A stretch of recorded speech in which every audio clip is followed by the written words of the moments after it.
क्या लगता है सरकारी नौकरी कौन देगा आप लोग को? अब चुनाव आ गया है, जी सर, मैं क्या हम लोग को दिखता है कि भागलपुर क्षेत्र में उनका अच्छा काम हुआ है, इसलिए उन पर भरोसा है कि वो काम करेंगे आगे भी। प्रधानमंत्री के पद के लिए दिया जा रहा है वोट, तो इसके लिए तो अजय मंडल है। और जैसे निकलते थे तो पोस्टर में नाम पढ़ते थे, देखते थे, लेकिन अजीत शर्मा तो हम लोग भागलपुर के ही रहने वाले हैं, इनको बहुत पहले से हम लोग जानते हैं। सेंटर में ही चाहिए। और रही अजीत शर्मा का तो इनका तो भागलपुर में तो है कि उन्हीं का है कि जीतेंगे।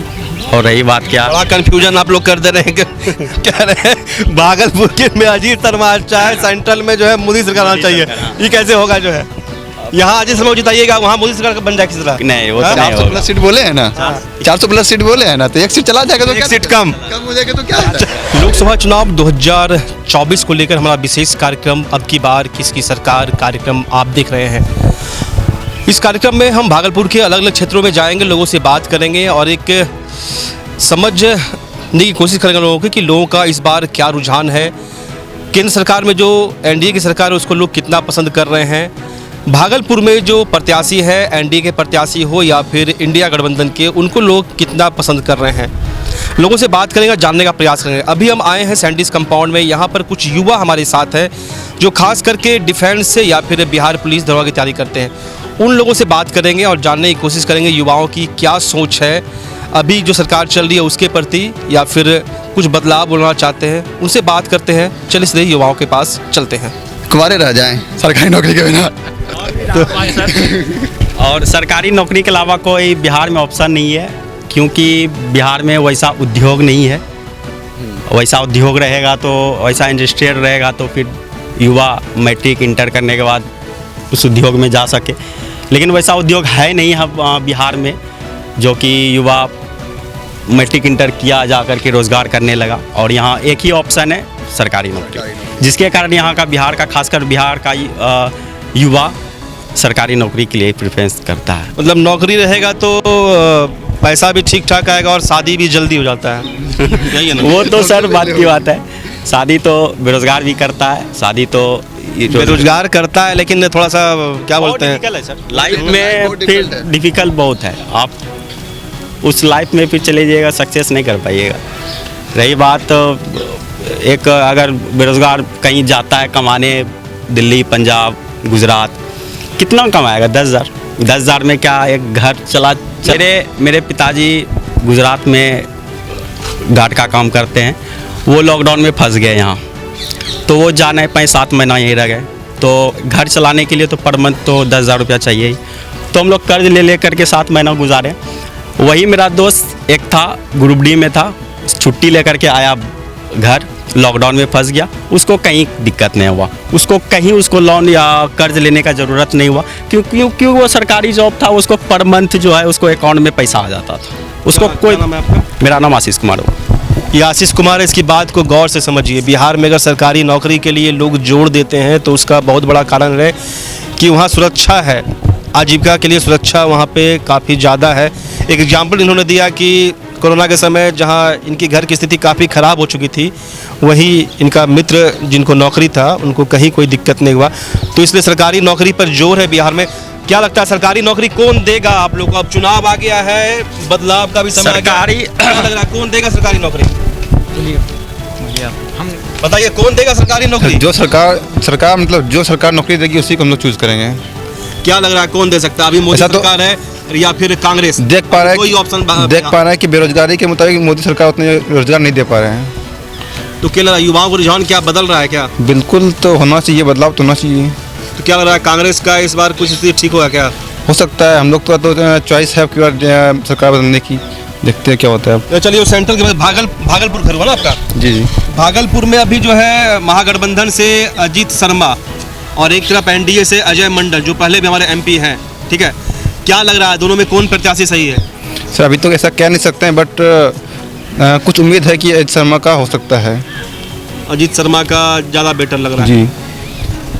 आप बताइए, अगर भागलपुर की बात कर लें, दोनों प्रत्याशी जो यहाँ पे अजय मंडल हैं और अजीत शर्मा है, दोनों में अगर पार्टी को छोड़ दिया कौन बेहतर लग रहा है आपको? बेहतर तो अजीत शर्मा लग रहे हैं, क्योंकि वो विधायक से भी बहुत बार 2-3 बार जीत चुके हैं, लेकिन भागलपुर का वोट जहाँ तक हमको लग रहा है अजीत शर्मा को ही है।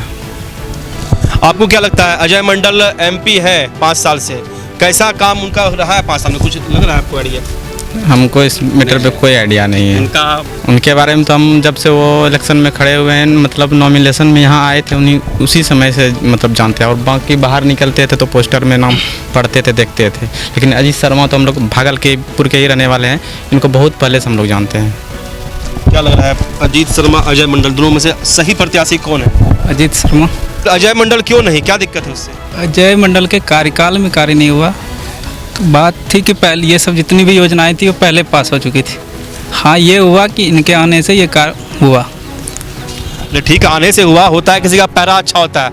ये सब काम बहुत दिन से अटका हुआ था भागलपुर में, ये आए काम होने लग गया तो अच्छा प्रत्याशी हो गया। पैरा देख के प्रत्याशी नहीं चुन सकते हैं ना, तब कैसे सुनिएगा? प्रत्याशी शिक्षित होना चाहिए, जो युवाओं के बारे में भी कुछ सोचे।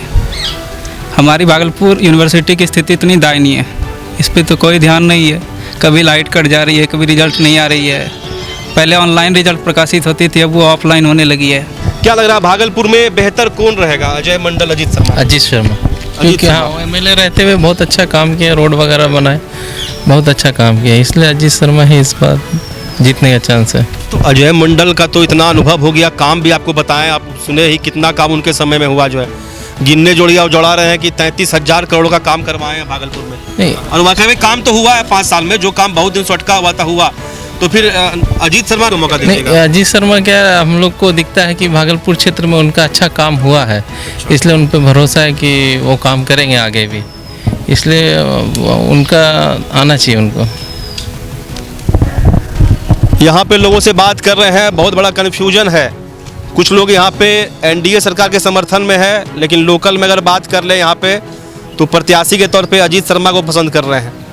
अब नज़दीक आएगा चुनाव तो देखेंगे, और लोगों से बात कर लेते हैं। क्या लग रहा है भागलपुर में कौन बेहतर प्रत्याशी है, क्या लग रहा है? भागलपुर में देखा जाए तो दोनों प्रत्याशी अपने जगह पे वैसा कुछ काम कर नहीं पा रहे हैं। और जैसा भी लोकसभा का चुनाव है तो इसमें प्रधानमंत्री के पद के लिए दिया जा रहा है वोट, तो इसके लिए तो अजय मंडल है। और जैसे यहाँ अगर विधानसभा के लिए चुनाव होती है तो उसके लिए अजय शर्मा है।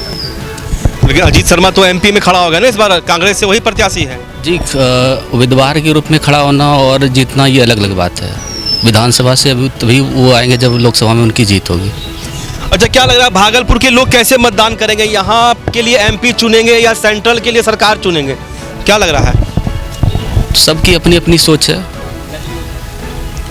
आप क्या करिएगा, यहाँ के लिए एमपी चुनिएगा, सेंट्रल सरकार चुनिएगा, क्या करिएगा? जी, यहाँ से एमपी चुनेंगे तभी वहाँ सरकार बनेगी। क्या नाम हुआ आपका? जी, प्रशांत कुमार। ये प्रशांत कुमार। आप लोग बताइएगा, यहाँ जैसे कि थोड़ा सा कंफ्यूजन कर दिया आप लोग, जो है यहाँ पे कह रहे हैं कि ये प्रत्याशी पड़ गया, तो आप लोग एमपी यहाँ के लिए चुनिएगा या सरकार बनाने के लिए चुनिएगा दिल्ली में, ये बताइए हमको। तो वो तो देखिए मेरा खुद का अगर बात रहा तो हम तो ये बोलेंगे सेंट्रल का ही रहेगा। और सुझाव तो सबका अपना अपना है। बहुत सारा जब बात होता है तो कोई बोलता है हम देंगे अजीत शर्मा को, और भी जो प्रत्याशी है उनको देंगे, तो अपना अपना वो थिंकिंग है। तो मेरा तो कहेगा नहीं, सेंट्रल में ही चाहिए। और रही अजीत शर्मा का तो इनका तो भागलपुर में तो है कि उन्हीं का है कि जीतेंगे। और रही बात क्या, बड़ा कंफ्यूजन आप लोग कर दे रहे हैं कि कह रहे हैं भागलपुर के में अजीत शर्मा अच्छा है, सेंट्रल में जो है मोदी सरकार आना चाहिए, ये कैसे होगा? जो है यहाँ अजीत शर्मा जिताइएगा, वहाँ मोदी सरकार बन जाएगी किस तरह? नहीं वो तो नहीं 400 प्लस सीट बोले हैं ना, 400 प्लस सीट बोले हैं ना, तो एक सीट चला जाएगा तो एक क्या सीट कम हो जाएगा तो क्या होता है? एक सीट कम। क्या लग रहा है आप लोग एक सीट कम करके भेजिए है क्या यहाँ से? हाँ? ऐसा तो अभी तो कह नहीं सकते हैं, रिजल्ट के बाद ही चलेगा। बट हम लोग को एक बार चाहत है कि होना भी चाहिए। बदलाव चाहते हैं? बिल्कुल चाहते हैं, कांग्रेस बहुत साल के बाद फिर से आनी चाहिए, बिल्कुल आने चाहिए।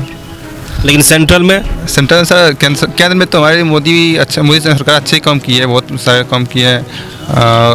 कुछ गलत भी किए हैं, कुछ गलत भी किए हैं, जैसे अग्निवीर योजना, तो उससे हम लोग भी अग्निवीर योजना से बहुत नाराजगी है। बहुत नाराजगी है, बहुत ज़्यादा।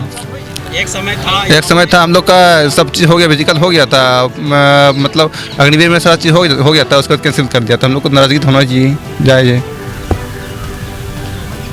तो अभी किस चीज़ की तैयारी कर रहे हैं? अभी तो बिहार पुलिस, बिहार दरोगा। कब है एग्जाम? सब का एग्ज़ाम तो ये पेंडिंग है, कैंसिल कर दिया, दोबारा नोटिस कुछ किया नहीं अभी तक। उम्र काफ़ी दिन से तैयारी कर, काफ़ी दिन से कर रहे हैं। तो अभी युवाओं से हमने बात की, युवाओं की राय आपको सुनवाई। युवाओं का साफ कहना है कि रोजगार के मुद्दे पे वो लोग वोट करना चाहते हैं। खास करके युवा एनडीए सरकार से रोजगार के मुद्दे पे नाराज़गी है युवाओं के बीच जो देखा गया। खास करके जो यहाँ पे तैयारी कर रहे हैं, युवा अग्निवीर योजना की जो तैयारी कर रहे हैं, उनका कहना है कि मोदी सरकार का सब कुछ तो ठीक है लेकिन रोजगार के मामले में वो फिसड्डी साबित हो रही है, इसकी उनको शिकायत है। और कांग्रेस की नई योजना जो कांग्रेस ने अपने घोषणा पत्र में डाला है कि अग्निवीर योजना को ख़त्म करेंगे, पुरानी योजना को लाएंगे फिर से, तो उसको युवा पसंद कर रहे हैं। भागलपुर की बात कर ले तो भागलपुर में जो है युवाओं का खास रुझान अगर देखा जाए तो उन लोगों का कहना था कि हम लोग अजीत शर्मा को पसंद कर रहे हैं लेकिन सेंट्रल में हम लोग चाहते हैं कि मोदी सरकार आ जाए। तो काफ़ी दुविधा भरा युवाओं ने बात किया है यहाँ पे, जिनसे भी हम लोग बात किया जो है। तो भागलपुर के अलग अलग हिस्सों में इस कार्यक्रम के माध्यम से हम जानेंगे और लोगों से और भी राय जानेंगे। आज तो चूँकि हम लोगों ने सैंडिस कंपाउंड में लोगों की राय जानी, अलग क्षेत्रों में जानेंगे, लोगों के पास जाएंगे, उनकी राय जानने का हम लोग प्रयास करेंगे। लेकिन टीवी अंक प्रदेश आपसे एक अपील करता है कि 26 तारीख को जो मतदान होना है उसमें आप लोग ज़रूर जाएं और मतदान में अपने मत का ज़रूर प्रयोग करें, क्योंकि मत हमारा सबसे बड़ा अधिकार है प्रजातंत्र में, तो उसका हम लोग को ज़रूर प्रयोग करना चाहिए। और आगे फिर हम लोग अलग क्षेत्रों में जाएंगे, उनकी राय जानेंगे। फिलहाल के लिए कैमरा पर्सन सुबोध के साथ अमित राज, टीवी अंक प्रदेश, भागलपुर।